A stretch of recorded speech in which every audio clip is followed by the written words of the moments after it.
கடைசியில ஒண்ணுமே பண்ணாதவன் தான் தண்டனை அனுபவிச்சுட்டு இருக்கான்.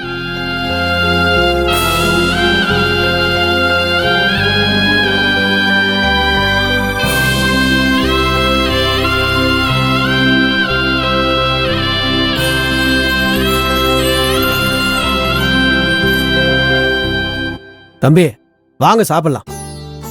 ஏமா எடுத்து வைமா. வாங்க வாங்க வாங்க சாப்பிடலாம்.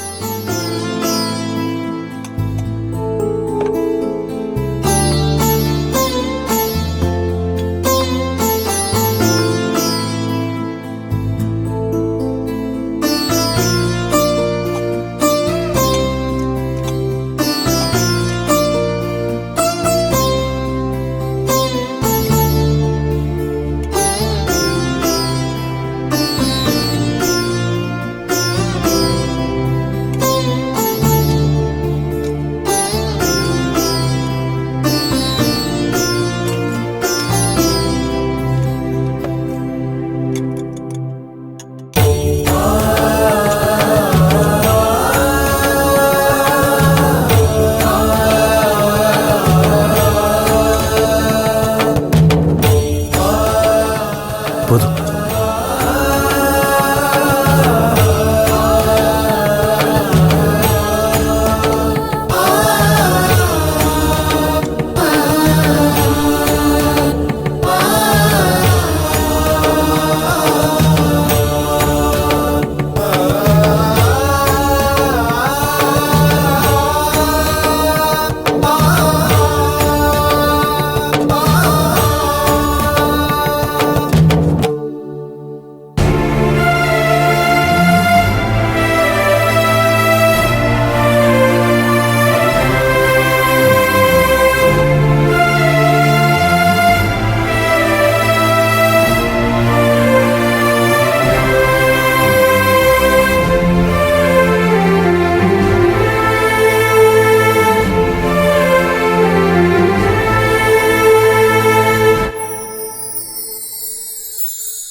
ஏமா ம்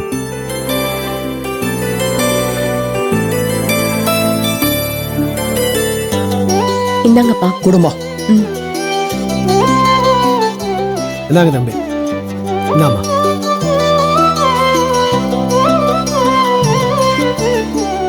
நல்லா இருங்க நல்லா இருங்க, நல்லா இருங்க. எந்திரிங்க. 2 பேரும் 16 பேர் பெருவாழ்வு வாழுங்க.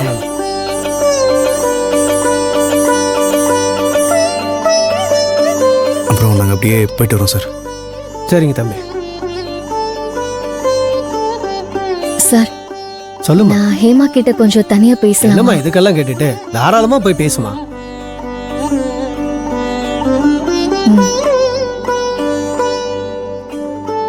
வாங்க. நீங்க உட்காருங்க தம்பி.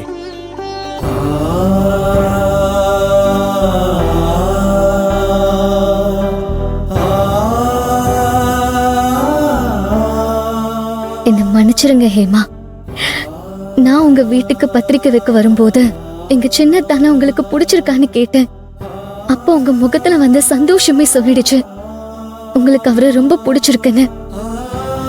ஆனா நாங்க எல்லாரும் சேர்ந்து தெளிவா இருந்த உங்க மனசுல தேவையில்லாம ஆசைய வளர்த்து இப்ப அந்த ஆசையை நாங்களே மண்ணாக்கி விட்டுருக்கோம். இவருதான் கட்டிக்க போறோம்னு இத்தனை நாளா மனசுக்குள்ள எவ்வளவு கனவு கண்டிருப்பீங்க. அத்தனையும் இந்த பாவை கழிச்சிட்டனே. உங்க வாழ்க்கைய உங்ககிட்ட இருந்து புடுங்கிட்டனே. எவ்வளவு பெரிய பாவத்தை பண்ணிட்டேன்.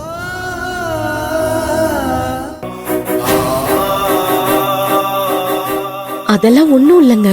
இல்ல ஹேமா, வெளியில உங்க அப்பா இப்படி ஒரு மாப்பிள்ளை என் பொண்ணுக்கு கிடைக்கலையேன்னு சின்னத்தனை நினைச்சு வருத்தப்பட்டாரு. அதே மாதிரி தானே அவர் கிடைக்கலங்கிற வருத்தம் உங்களுக்கும் இருக்கும். உங்களோடது ரொம்ப அன்பான அமைதியான குடும்பம். அந்த குடும்பத்துல என்னால ஒரு சங்கடம்னு நினைக்கும் போது நான் எப்படிங்க நிம்மதியா இருக்க முடியும்? ரொம்ப வருஷமா சிநேகிதரா இருந்த உங்க அப்பாவும் எங்க மாமாவும் உங்க கல்யாணத்துல உறவா மாற இருந்தாங்க. அவங்களோட அந்த சந்தோஷத்தையும் நான் பறிச்சுட்டேனே. என்னால யாருக்கும் எப்பவும் நிம்மதி இல்லைங்க. இங்க பாருங்க, நீங்க தேவையில்லாம மனச போட்டு குழப்பிக்கிறீங்க. யாருக்கு யாருன்னு இங்க நாம முடிவு பண்றது இல்ல, அந்த ஆண்டவன் தான் முடிவு பண்றான். உங்களுக்கு சின்னதான் தான் புருஷனா வரணுங்கிறது கடவுளோட கட்டளையா இருக்கும்போது நாம எப்படி குறுக்க நிக்க முடியும்? இங்க நடக்கிற எல்லாமே விதிப்படிதாங்க நடக்கும்.